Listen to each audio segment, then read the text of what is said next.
Oi, gente, boa tarde. Muito feliz por estar aqui de novo. Mais um dia de entrevista do nosso projeto. A professora quer saber. Projeto com a Pró-Reitoria de Extensão da Universidade Federal Rural do Rio de Janeiro. E a gente tem feito aqui entrevistas maravilhosas, né? Tem sido um projeto muito gratificante. Temos feito excelentes entrevistas, olha lá todas que chegam. E estamos chegando já no 90, eu acho. Vou atualizar os números para vocês. Falar com a Vitória. E Vitória já chegou. Oi, Carmine, tudo bem? Carmine que esteve aqui com a gente segunda-feira. Teve uma entrevista muito bacana. E hoje, dia 7 de outubro, 5 horas, a gente está sempre aqui, às segundas e quartas. E a gente vai entrevistar hoje uma doutora. Nossa, muito chique isso, gente. Ela que é zootecnista, que trabalha com extensão, com assistência técnica rural. Nossa, muito bacana. Sabe que eu adoro falar de rural, então aqui estamos nós, né? Nesse assunto maravilhoso. E como eu gosto muito de gente pontual e ela já chegou, eu vou receber aqui a nossa convidada. Doutora Marina, que vem falar com a gente sobre esse assunto tão bacana que eu gosto muito. Falou rural, falou de mim, né? Vocês sabem disso. Olá, tudo bem? Boa tarde. Professora. Boa tarde, pessoal que está aí assistindo a gente. Você me ouve bem? Me vê bem? Estou ouvindo. Está me ouvindo bem também? Estamos, né? Vamos pedir a Papai do Céu para a nossa conexão se manter estável, né? Mas está tudo bem. Doutora Marina Lima, né? É um prazer tê-la aqui. Muito feliz e honrada por ter aceitado o nosso convite. Estamos aqui já desde o comecinho de abril, fazendo tantas entrevistas, e esse momento aqui, sempre às 5 horas da tarde, tem sido muito gratificante, porque temos aprendido muito, né? Não à toa que esse projeto a professora quer saber, todo dia a gente aprende um pouco. E muito feliz pela doutora estar aqui conosco, tá bom? Obrigada, professora. Bom, a doutora Marilina, sempre estou chamando ela de doutora, porque ela possui doutorado, além do mestrado, lógico, né? Apesar de que em alguns países o doutorado ele não é sequência do mestrado, alguns países fazem direto, pulam direto para o doutorado, né? Não é o nosso caso, aqui no nosso país a gente tem que fazer essa, esse caminho. Fiquei sabendo que outro dia na UFMG, não, você pode pular direto, mas, em regra, a gente faz o mestrado e depois a gente faz o doutorado. E a doutora Marina, ela é zootecnista pela Universidade Federal Rural do Rio de Janeiro, não é isso? Mestrado e doutorado na área de forragicultura e pastagem pela UFV e trabalha com assistência técnica e extensão rural e tem todo o envolvimento com pesquisa, tem todo o envolvimento com essa área que a gente gosta tanto, que é rural, e hoje vai falar aqui com a gente. Então, seja muito bem-vinda, esteja à vontade, e Obrigada. eu quero agradecer muito à universidade que lhe formou, à universidade que te concedeu esses títulos, porque sei que é algo muito verdadeiro. Então, para começar, eu posso te chamar de Marina ou preciso te chamar de doutora? Não, pode me chamar de Marina. Então, tá, você também pode me chamar de Edifran, tá? Não precisa me chamar de doutora. Marina, você tem como começar explicando para a gente, até porque tem muitos estudantes que passam aqui, e a gente tem essa confusão, assim, né? O mundo da agronomia, da gestão ambiental, como você falou com a Carminha, esse mundo da engenharia ambiental, tudo que é ligado ao meio ambiente, a cuidado, a veterinária, a zootecnia, tudo muito misturado na cabeça das pessoas. E o nosso título da nossa entrevista é a atuação do zootecnista na área de assistência técnica e extensão rural. Então, são 3 assuntos lá. Então, Será que você pode explicar para a gente o que que é a atuação do zootecnista, o que que é a assistência técnica e o que que é a extensão rural? Explico sim. Boa tarde a todos. Então, a zootecnia, né? Eu acho importante falar um pouquinho de onde, assim, eu tive essa vontade de fazer zootecnia, né? Então, desde a minha infância, eu sempre gostei muito de animais.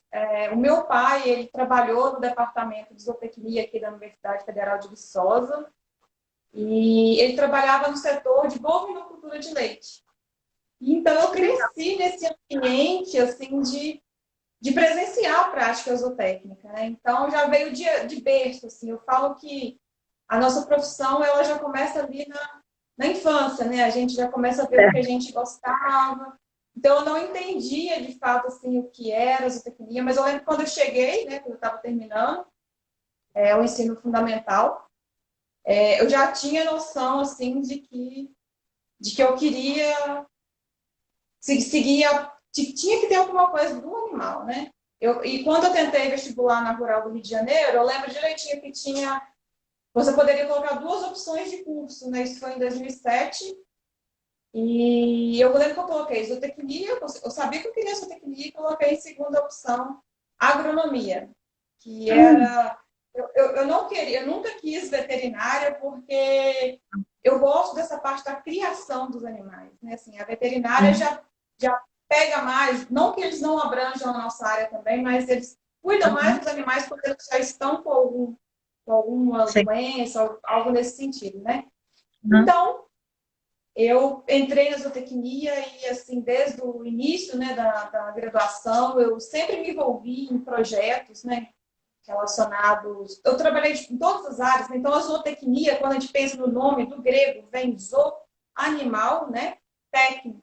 A gente se refere à técnica, então nada mais é do que a criação de animais. Quando a gente pensa na criação, na conservação e na produção animal. Então, envolve toda a cadeia, né? Desde quando a gente está pensando no melhoramento daquele animal, né? Seja para a produção de leite, carne, melhoramento, aí a gente pensa na produção desse animal, e a gente sabe que a finalidade desses animais, não que a gente não... A área de zootecnia abrange, por exemplo, a parte de animais silvestres, né? Então, não só animais domesticados, mas essa parte de animais silvestres também. Então, a gente tem esse leque enorme, né, de possibilidades. Então, resumindo, a zootecnia, ela pensa muito na questão da sustentabilidade, né? A gente engloba os três elos, né? Tanto social, tanto ambiental, tanto econômico. Então, eu gosto sempre de associar a nossa profissão com um exemplo, né? Um exemplo de fazenda mesmo. Dentro da zootecnia, a gente tem diversas áreas. Um exemplo, a gente tem a área de bovinocultura leiteira, a gente tem a área de bovinocultura de corte, que são, né, os bovinos, a gente tem a caprinocultura, que também são ruminantes, que são as cabras, a gente tem a ovinocultura, que são a criação de ovinos, a gente tem a equicultura, que é a criação de equinos e equídeos, e diversos, tem a piscicultura, que é a criação de peixes, tem a área de nutrição animal, que engloba toda a nutrição dos animais. E por aí vai, a gente tem diversas áreas. A apicultura, né?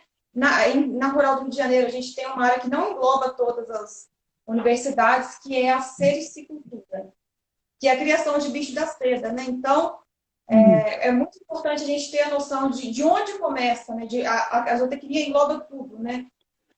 Desde o animal sendo... se a gente for pensar na bovinocultura de leite, vou dar um exemplo, a gente pensa no melhoramento daquele animal para produzir mais leite. Então, qual a raça que a gente vai utilizar para produzir mais leite? Qual o método que a gente vai utilizar para inseminar esse animal? Se é uma monta natural, se é uma inseminação, se é uma fertilização. E todas essas etapas a gente está envolvido, né? Desde quando o animal está ainda na barriga da mãe e até o animal nascer, e o animal crescendo, o animal até o abate, né? Então, a gente pensa nessa cadeia como um todo e pensando no bem-estar desses animais, né? Então, atualmente aí a gente está vendo na mídia, né, muitos temas relacionados às queimadas, né, muitas culpas também com o produtor, relacionando com a pecuária, mas a gente sabe que a gente tem uma grande importância, né? A produção animal tem uma grande importância na economia do Brasil, né? A produção de alimentos, né? A gente tem que aliar a nossa produção de alimentos sempre com a sustentabilidade. E daqui para frente a nossa tendência é essa, né? Produzir mais alimentos para a gente conseguir atender, né, a demanda populacional, que ela vai ser sempre crescente, mas aliado com a sustentabilidade. Não desmatar mais, vamos pensar que aquela área ali, a gente tem que produzir mais alimentos ali. Então, a zootecnia é ampla.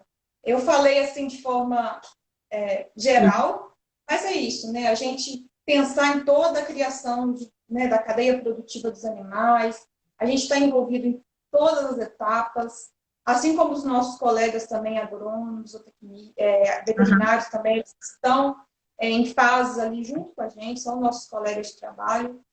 E aí, eu trabalhei, né, desde a graduação, eu sempre fiquei no foco da pesquisa, né? Eu trabalhei durante meu mestrado, meu doutorado, bem direcionada a essa área. E agora, após o doutorado, eu tive a oportunidade, atualmente eu estou trabalhando em um projeto que chama Rural Sustentável, que está na fase 2, e a gente está trabalhando no Instituto Brasileiro de Desenvolvimento e Sustentabilidade, que executa esse projeto, né? Que é um projeto com uma cooperação técnica com o governo do Reino Unido, a Embrapa, a rede LPF, e tem outros parceiros também, o Ministério da Agricultura, então tem o Banco Interamericano. Então a gente está com um desafio aí de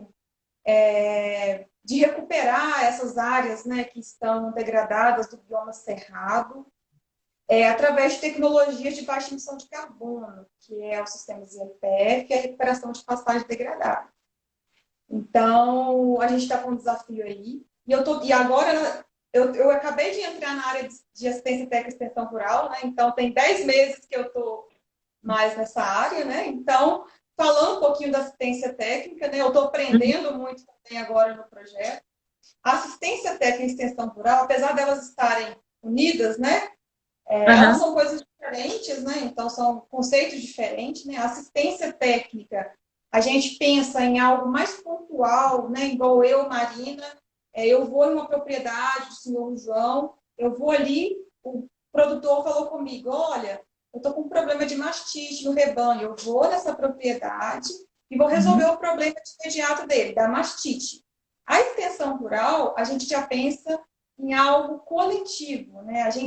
Por exemplo, a gente chega naquele município e observa que o senhor João, o senhor Marcos, o senhor Pedro, eles estão com um problema de mastite. Então, vamos promover tecnologias, práticas ali, pensando no social também, né? Evitar que ocorra o êxodo rural. Vamos fazer com que a sucessão familiar ocorra ali. Pensar no coletivo ali com os produtores. Então, a extensão rural, como o nome diz também, é mais amplo, né? Então, tem essas duas diferenças, né? Mas elas caminham juntos, né? Ao mesmo momento que eu estou ali fazendo uma extensão rural, eu também estou fazendo uma assistência técnica, né? Então, conceitualmente, elas são nesse sentido, mas elas estão juntas. Mas, e aí a gente tem esse leque aí de possibilidades. O extensionista, né? Eu estou entrando na área em 10 meses que eu estou trabalhando. É um grande desafio, porque a gente vê que a assistência técnica, o histórico da assistência técnica no Brasil, né, na década de 50 e 60, a gente tinha um modelo difusionista, né, onde o pesquisador passava aquele conhecimento para um extensionista, o extensionista chegava no produtor e falava, olha, a gente tem essa tecnologia, você vai implantar essa tecnologia. Não tinha aquele diálogo, né? Era mão única, não tinha um diálogo ali entre o produtor e o extensionista. Então, depois, né, ali da Revolução Verde, na Revolução Verde a gente teve a questão, né, dos maquinários, do uso intensivo de defensivos, né? E até ali a gente percebia que a assistência técnica ela era muito voltada para o médio e grande produtor. E a gente não tinha, o pequeno produtor, ele ficava meio que abandonado, né? Assim, ele, como o médio e o grande tinha aquela possibilidade de comprar aqueles maquinários, de investir mais, eles investiam mais que eles. E os pequenos recebiam um auxílio só para subsistência. E aí, na década de 70, a gente teve o lançamento da Embrater e da Embrapa, Certo. e a partir daí, eles começaram a ver, opa, a gente precisa mudar esse modelo de extensão rural aqui no Brasil. Como que a gente pode fazer isso, né? E aí veio o Pronaf, né? Depois do Pronaf, a gente teve, na década de 2000, aí a gente já teve uma maior difusão, né, de políticas públicas aí, direcionando e voltando para a agricultura familiar, né? Então, os pequenos produtores. E aí a gente teve o plano, né, o programa de aquisição de alimentos, né, o PAA, e a gente teve o PNAE, que é o que tem estimulado muito, né, a agricultura familiar no Brasil. Mas a gente tem visto que ainda é um grande desafio, né, para os extensionistas. A gente está vendo que as empresas de assistência técnica públicas, elas estão com um déficit, né, de extensionistas no campo. Isso já é uma realidade. A gente tem visto que tem reduzido, né, os concursos públicos. E o que a gente está vendo muito é empresas privadas prestando esses serviços, né? Então, a gente tem eu tenho muitos amigos que trabalham tanto em empresas públicas quanto privadas, que para tentar recuperar, né, essa defasagem no campo. Mas a gente precisa treinar mais, né, o corpo técnico, né, de zootecnistas, agrônomos, veterinários na extensão rural. É um grande desafio. Eu falo que ser extensionista não é para qualquer um.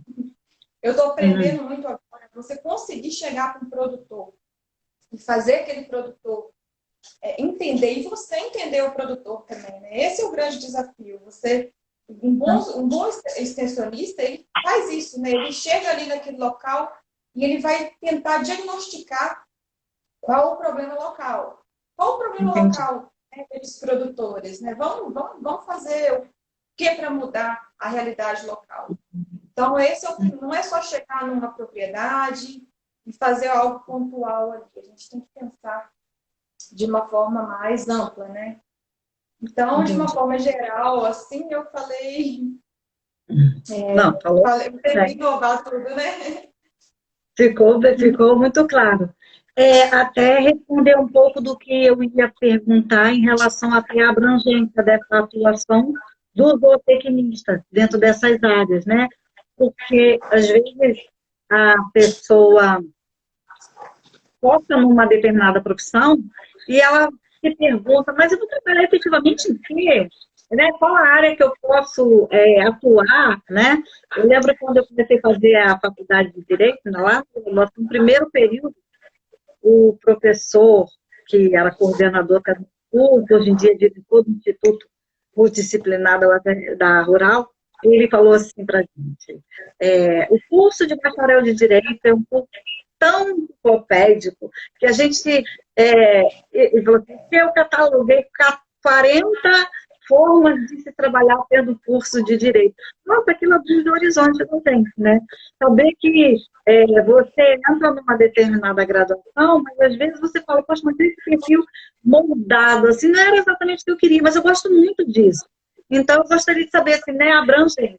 Então, até você já falou um pouco, porque essa questão do cuidado com os animais todo o tempo, né, não é aquela coisa pontual da veterinária que pega já para o cuidado, para a cura, para sanar o de doença, até mesmo a prevenção, porque tem essas informações, né?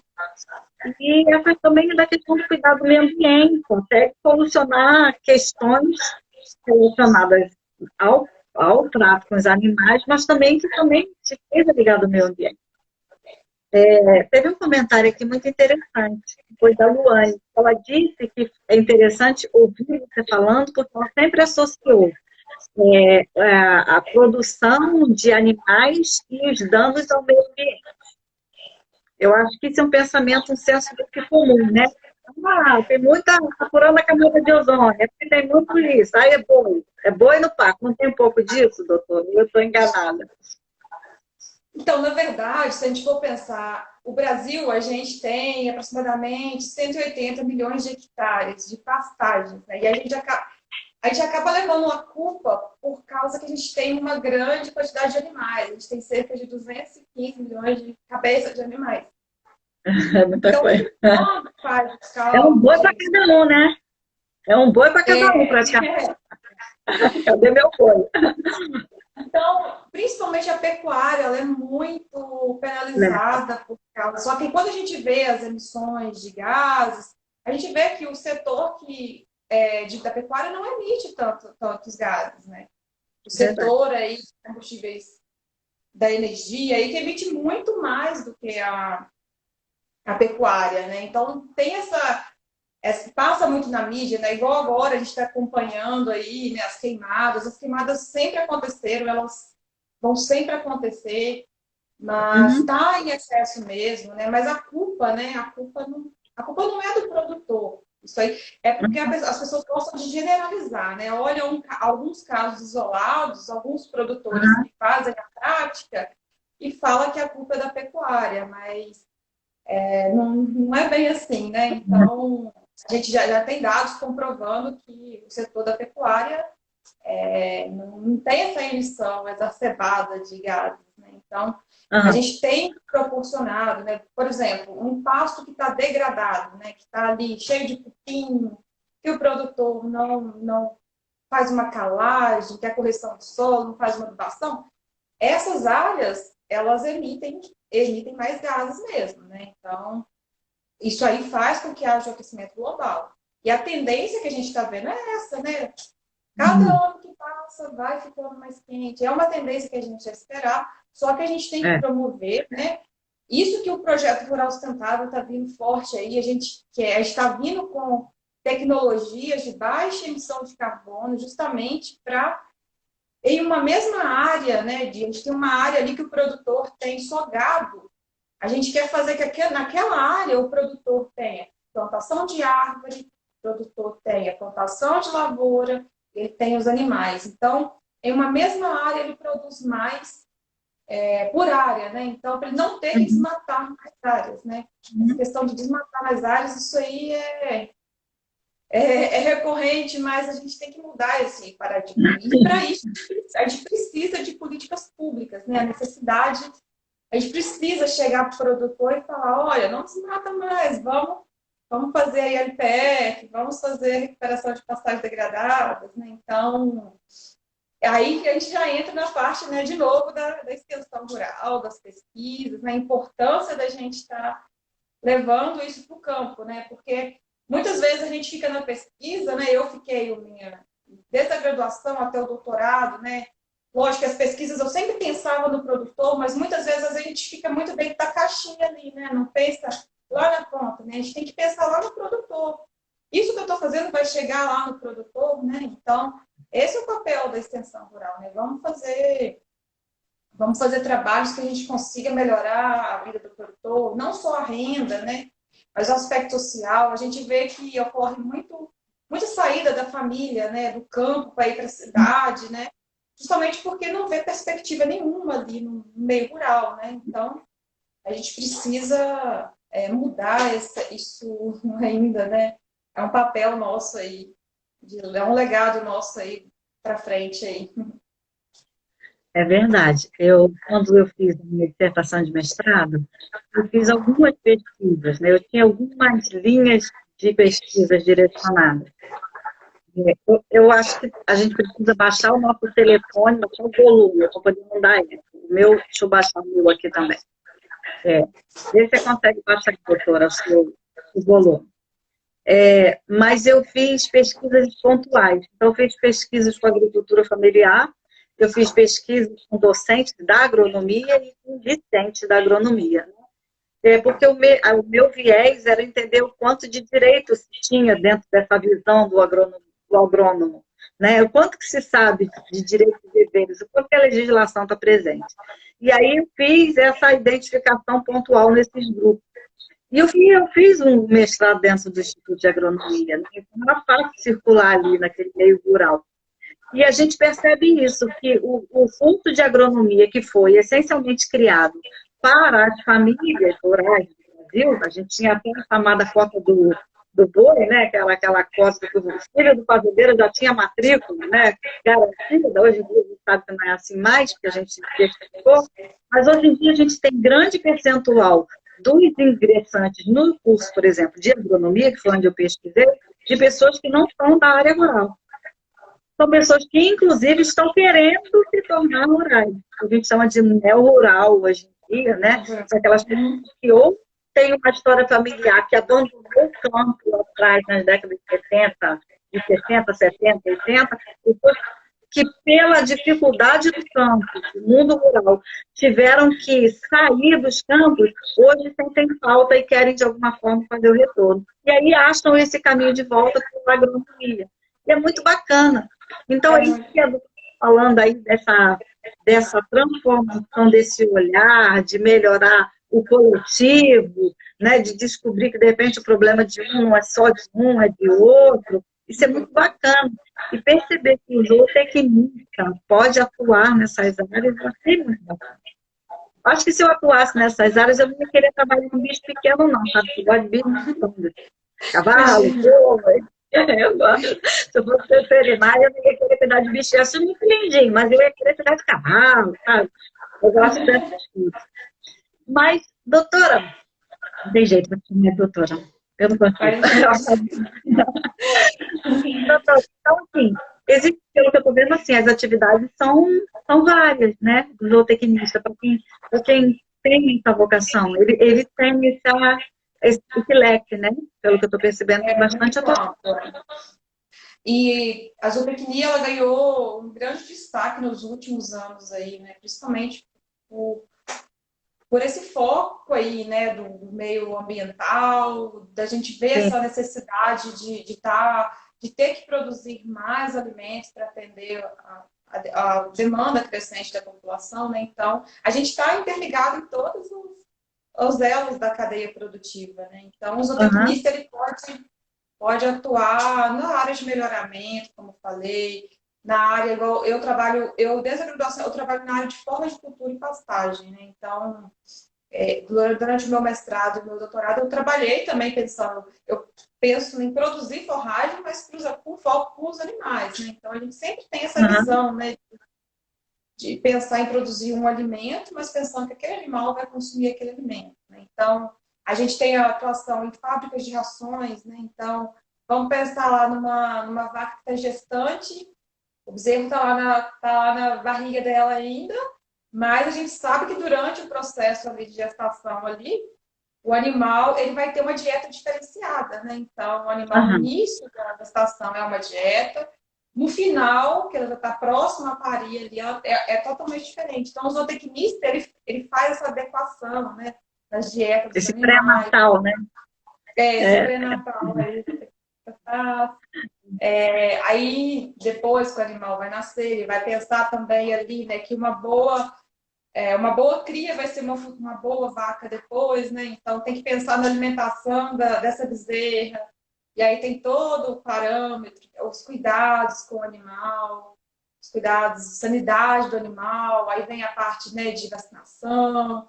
Então, assim, a gente está envolvido em tudo. É muito amplo, né? A gente tem mercado de trabalho aí, tem trabalho suficiente, não falta. Eu fico olhando sempre assim, eu tenho muitos grupos de zootecnia, né? Então, é direto, assim, muitas empresas, né? As empresas de semente, empresas de adubo, principalmente empresas de nutrição animal, né? Então, tem muito trabalho, basta ter força de vontade. E uma coisa que eu queria falar, que o segundo curso, né, a Universidade Federal Rural do Rio de Janeiro, ela tem uma grande importância na zootecnia, porque foi o segundo curso no Brasil, né, o primeiro. E os professores da Universidade Federal Rural do Rio de Janeiro que foram os que criaram, que tinham um conselho, né, com professores da Universidade Católica do Rio Grande do Sul, e a Rural. Lá foi a primeira, lá em Uruguaiana. Foi o primeiro curso de zootecnia, em 66, e na Rural foi o segundo curso. Então, os professores da Rural, eles foram responsáveis também pela criação da zootecnia. Então, assim, eu tenho, assim, a minha paixão é rural, no Rio de Janeiro, que eu Eu falo que o que a rural faz na vida da gente, nenhuma universidade faz. As pessoas, eu falo para as pessoas sempre por aqui, né? Se você tem oportunidade, vem aqui no Rio, vamos lá. Quando a pessoa entra ali, o mundo é tão diferente ali dentro que ele sai diferente, né? Na hora que ele entra, é muito diferente. Quando a gente fala, doutora, nesse novo conceito de propriedade que tem um olhar muito voltado para o cuidado com o meio ambiente, com a vida, né, com tudo, a gente traz assim, alguns conceitos que hoje em dia a gente já usa muito na agronomia, que é a permacultura, né, na questão, até das questões sociais da propriedade, que é a multifuncionalidade, que é um conceito que a gente traz da França, e que alguns lugares aqui do Brasil já respeitam, porque a propriedade do Brasil ela sempre teve um viés muito econômico. E a gente sabe que a propriedade rural ela precisa ter um outro olhar sobre ela. Se ela não produz, ela não pode. Parece assim, ela não tem utilidade se ela não produz algo de grãos, de animais. Ela por si só já é um bem, né? Que precisa ser cuidado. Então, a gente até bate palmas para o trabalho da Embrapa, porque é maravilhoso, e outras instituições que a gente sabe que, inclusive, algumas estão até abertas, Pesagro, fazendo da Rural, a Embrapa, né? A gente vive com eles todos os dias na fazendinha, a gente vai lá, e é muito bacana. E quando eu vi esse projeto Rural Sustentável, eu achei muito bacana, porque o nome já é muito lindo, né? É você pensar algo, né? Eu falo, a gente podia ter um urbano sustentável também, né? Porque a gente tem que, o sustentável tem que colar na gente. A gente tem que ter essa noção de que se a gente não cuida, acaba. Então a gente tem que cuidar. Então, assim, eu acho que eu fiquei muito feliz quando eu vi que eu falei, nossa, tem gente que pensa isso, tem gente que se dedica a isso. E o pesquisador, ele é meio invisível no país, né? O pesquisador ele é invisível.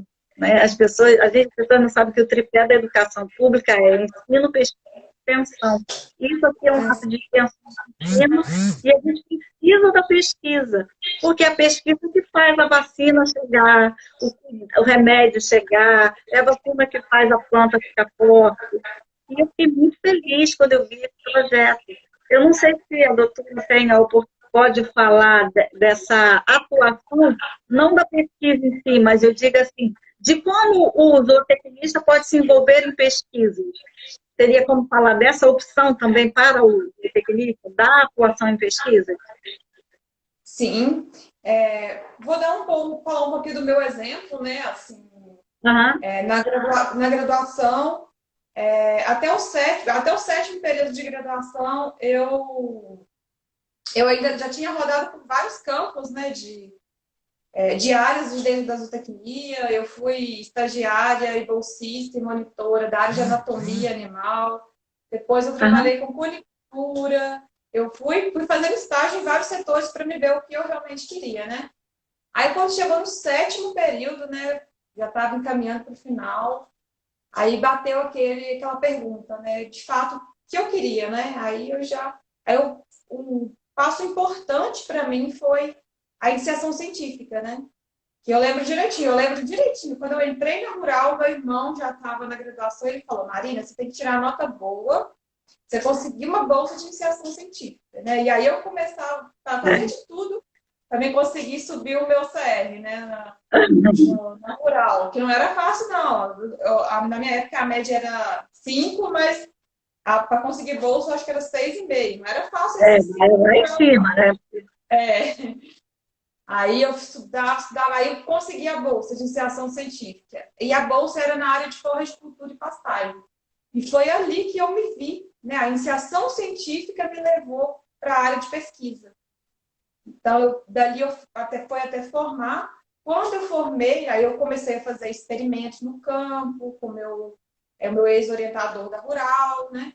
Então, eu fui pegando gosto, né, ali pelos laboratórios, fazer análise, conseguindo ligar, né, esses dados de produção de forragem, e escrever também, que é fundamental, né? O pesquisador ele tem que ter esse crítico, né, de olhar dados, saber interpretar.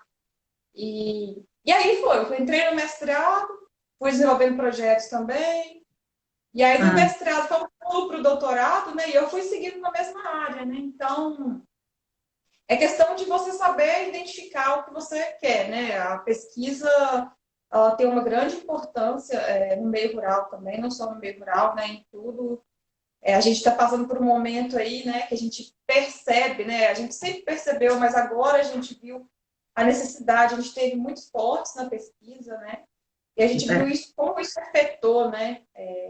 E a gente está aí nesse corrida aí contra o tempo para fazer uma vacina, né? Para a gente ficar imunizado contra o coronavírus. E é a pesquisa, né? Então a gente tem que sempre saber o quanto é importante a pesquisa em tudo na vida, né? Mas eu acho que eu tenho uma relação assim, com alguns exemplos, mas eu acho que fica mais fácil para a gente entender, né? Não, sem dúvida. Eu tenho uma pessoa, né, do nosso relacionamento que começou a fazer um doutorado que tem lá na Embrapa. Então, lá no departamento de solos, e o orientador levou ele um dia lá, bem no começo. Primeiro que ele já relatou algo muito interessante, que ele falou assim, que achava que as pessoas ali não dormiam, porque ele chegou às 7 da manhã na frente ali da Embrapa, lá dentro da Rural, e ele falou, não tinha mais uma vaga, todas as vagas já estavam ocupadas. E olha que lá é imenso, né? Ele falou, meu Deus, esse povo chega aqui que horas, né? Ele descobriu que ele tinha que chegar mais cedo. E aí o orientador Sim. levou ele lá no meio da fazendinha e falou assim, tá vendo esse riscado aqui, esse amarrado? Então, esse pedaço é o seu. É aqui que você vai entender isso. E ele falou, aí lá foi lá, ele falou, meu Deus, e aí? E aí lá tinha ele todo dia, mover arteiro, fazer plantar, medir, separar. Ele falou, eu pensei que eu ia estudar no papel, mas aqui o negócio é de verdade. É muito interessante ele falar isso. Mas aqui não tem enrolação, não, porque eu não provar ali no papel. O que eu fiz na prática, né, não tem validade. Eu falei, é isso aí. É isso aí que as pessoas às vezes não percebem, o quanto que de si o pesquisador dá para ele emitir um documento escrito. Aquele documento escrito tem muita vida de pesquisador, porque é muito, ele se tirou muito de si, da sua família, para estar ali, aquele papel redigido. Aquilo ali tem informações, são horas, são noites, né?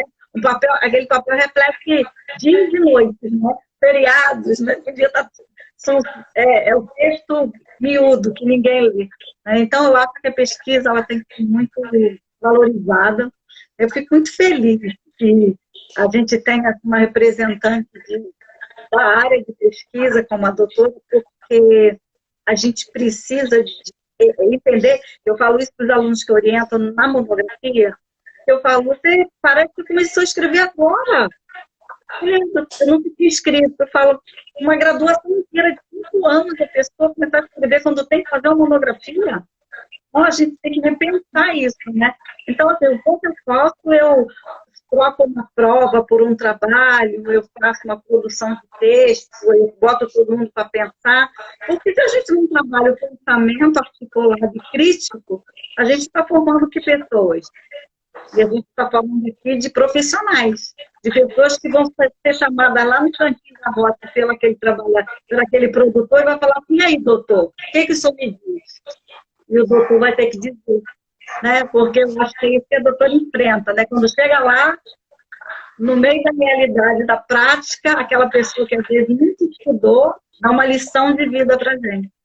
E a gente quer ouvir, né? Assim? E é muito importante, professora, que isso a gente, todos os dias a gente convive, né? Então, muitas vezes a gente, às vezes fica um pouco na teoria, né? E a gente, quando chega no campo, essa interlocução, né? Tudo isso com o produtor, né? Quando eu fiz o meu doutorado, né? Eu tive a oportunidade de fazer meu experimento na Embrapa Gado de Leite. Então, assim, foi um aprendizado incrível, né? Durante meu doutorado, e ali eu vi o gosto que eu tenho um gosto mesmo eu adoro a pesquisa, né, tá totalmente ligado, mas eu gosto de estar ali com o produtor, eu gosto de entender, né, como eu posso melhorar a vida dele, né, então, todos os aspectos, né, econômicos, sociais, né, ambientais, então a gente tem que ter essa interlocução. E a questão da pesquisa, né, quando a gente chega ali num artigo publicado, né, eu fico comentando isso com as minhas amigas, e falo assim, nossa, quanto tempo, né, a gente escreveu o projeto, né, apresentar o projeto na pós-graduação, aí começa o experimento. E a minha área, né, que é a área de forma de cultura e pastagem, se a gente fizer um experimento no campo durante 6 meses, por exemplo, a gente vai tirar uma conclusão de uma época ali, né, de uma época chuvosa, Aham, início da seca, só que a gente não consegue publicar em lugar nenhum, porque de um ano para o outro, por exemplo, pode ter um ano que é muito seco, né, chove pouco, aí no outro chove aham, mais, então a gente tem que ter pelo menos 2 anos aí, né, de 2 águas e uma seca pelo menos aí, para aham. conseguir publicar, para tirar dados concretos, né? Então, quantas pessoas estão envolvidas, né, ali, né? A gente tem Exatamente. funcionários, a gente tem bolsistas, estagiários, né? Tem professores, pesquisadores. Então, eu falo que é uma jornada longa, mas que vale a pena. Vale muito a pena. É, Na hora que a gente vê, né? Na hora que a gente vê que aquilo que você fez não ficou ali só na escrita ou só no artigo, você vê que os produtores, né, estão fazendo aquilo que você estudou, né? E esse é o aham, desafio nosso aí do Rural Sustentável. A gente sabe que nas localidades que a gente vai estar trabalhando, né, no bioma cerrado, nos estados que a gente vai trabalhar, o foco é muito monoculturas, né? Soja, uhum, milho. E a é, gente quer levar tecnologias onde ele vai colocar árvore na pastagem, né? Então, como a gente chegar nesses produtores, né? A gente não vai chegar nesse produtor e falar assim, olha, você tem que implantar isso aqui vai fazer você produzir mais numa mesma área, isso aqui faz isso. Não, a gente tem que o produtor faz, né? Como que a gente pode melhorar o sistema que ele já tem ali. Então, a gente tem isso é extensão rural, né? Assistência técnica e extensão rural. A gente tem ouvir, né? A nova extensão rural é essa. Ver o que o produtor faz e tentar levar tecnologias, né? Fazer essa difusão com ele para melhorar o sistema produtivo dele, né? Então, eu acho que é isso que a extensão rural está proporcionando na minha vida, né? Eu estou há 10 meses trabalhando na área e a pandemia, infelizmente, dificultou um pouco, né? A gente está uhum, trabalhando de home office, né? Desde março. Então, as atividades de campo estão começando a voltar agora, né? Com todo o cuidado uhum. possível. Mas mais à frente a gente pode voltar a conversar de novo. Eu tenho certeza que eu vou trazer muitas novas experiências aqui de campo com esses produtores para a gente estar conversando. Muito bacana. Eu acho que muita gente acendeu assim uma luz assim, opa, olha que legal, olha o que eu posso fazer. Sabe? É, eu sempre digo para as pessoas que se elas tiverem oportunidade algum tempo de suas vidas de conhecerem o Cerrado brasileiro, a experiência é única. A pessoa não tem noção do que é o sertão brasileiro. Todo mundo está acostumado aqui na região sudeste Mata Atlântica, né? Aquelas matas grandes, todo mundo fala, vamos para a Amazônia, mas quem pode conhecer o Cerrado deve conhecer, porque é um bioma muito impressionante, é muito bacana, né? Eu já morei em Morrinhos, Goiás, Ah, né? Morrinhos, tá contemplado no projeto. E aí a gente falava um pouco por aquela área toda lá, é bem bacana. Doutora, eu só tenho a te agradecer por todas as nossas informações, por todo esse teu tempo aqui, por falar para a gente de uma área que é nova para muitas pessoas, mas que acho que abre caminho, porque as pessoas precisam ter consciência, e eu digo sempre, que o Brasil não é tão urbano, assim, o Brasil não é Rio São Paulo, né? O Brasil é muito maior do que isso, e a gente precisa olhar um pouco, como diz a música, né? Que é aquela que o Brasil é só litoral, né? O Brasil é muito mais do que a Zona Sul, né? Então, ficar de frente para o mar e de costas para o Brasil não vai fazer desse país um bom lugar. A música, o poeta, às vezes, sabe traduzir melhor para a gente do que a gente, né? Que está na academia.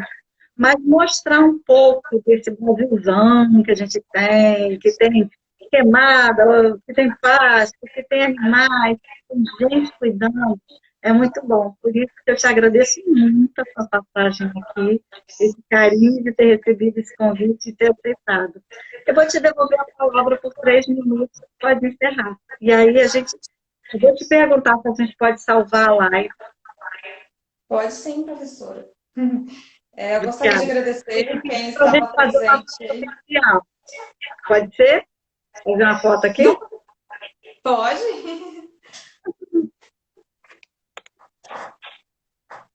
Opa, fiz. E aí, te devolvo a palavra para as suas alegações finais. Gostaria de agradecer. Eu vi aí, a barra passa bem rápido, mas eu vi vários amigos aí que tiraram um tempinho aí para nos ouvir, né? Então, o campo, né, a atuação do zootecnista, como eu disse, ela é muito ampla. Aqui eu falei bem rapidamente, né?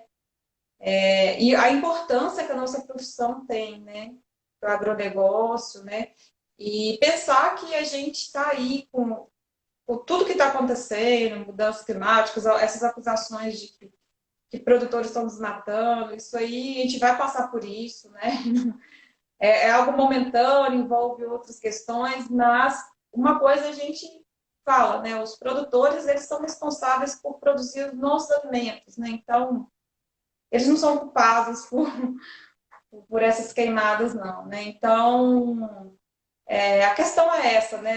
A gente está sempre pensando, né? O zootecnista está sempre pensando no bem-estar dos animais, produzir alimentos que sejam de melhor qualidade, produzir mais e de melhor qualidade, pensando no bem-estar dos animais, né? Então, esses animais, ao longo da sua vida e até chegar no momento do abate, eles são cuidados de forma adequada, tem todo o protocolo de abate. Então, o zootecnista cuida muito bem dessas etapas, né? Assim como os agrônomos nas suas áreas também, os veterinários, são nossos colegas que atuam, né? Eu falo que as nossas profissões, elas são a gente não trabalha sozinho nunca na vida, né? Sempre vai ter os colegas ali nos ajudando.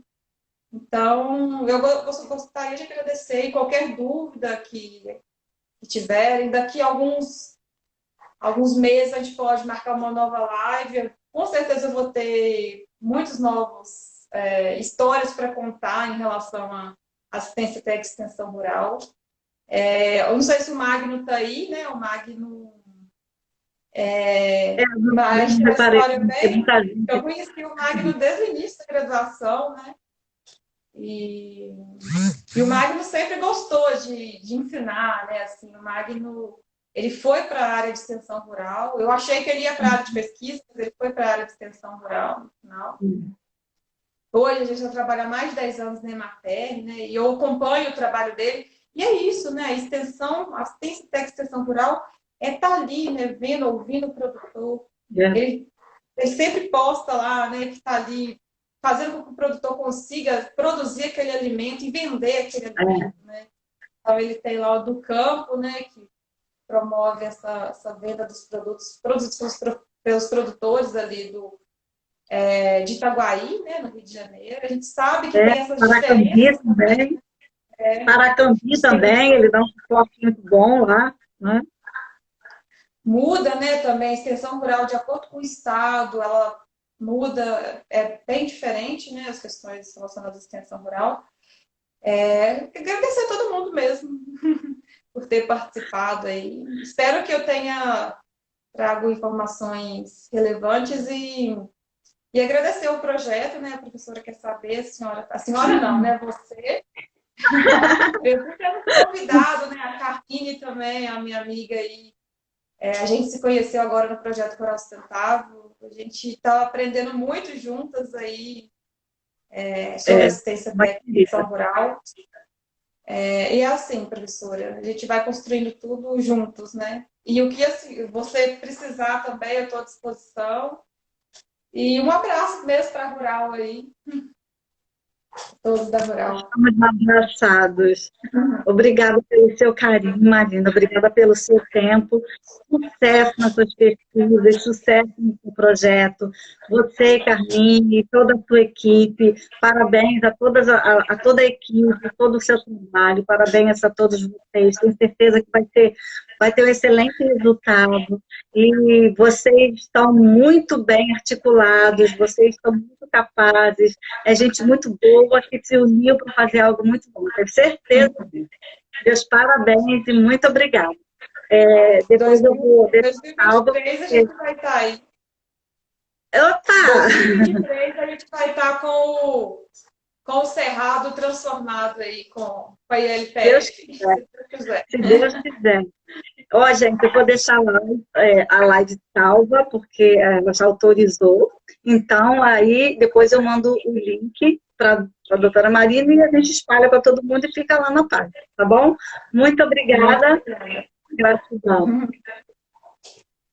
Tchau, pessoal.